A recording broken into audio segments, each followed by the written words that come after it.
নমস্কাৰ, মই প্ৰাৰ্থনা আপোনালোকক নতুন এটা ভিডিঅ'লৈ স্বাগতম জনাইছোঁ। আজি আমি তিনিজনী লগ লাগি নদীৰ পাৰত আহিছোঁ ফটো মাৰিবলৈ।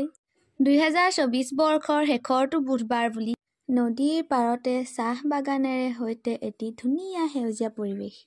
ইয়াতনো ফটো নমৰাকৈ থাকোঁ কেনেকৈ? আমাৰ হাঁহি কপি চাওঁ।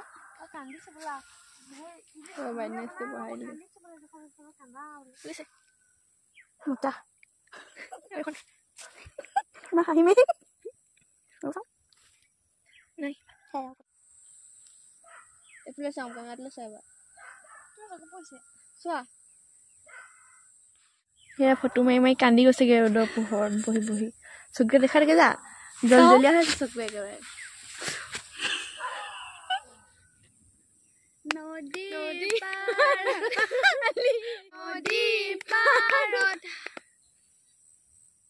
গোটেই গানটো একেটা ভিডিঅ'তে দিয়াটো সম্ভৱ নহয়, সেইকাৰণে অন্য এটি ভিডিঅ'ত আপলোড কৰা আছে, আপোনালোকে চাব পাৰিব। ভিডিঅ'টো ইমানেই, কেনেকুৱা পালে জনাব। আজিলৈ বাই বাই।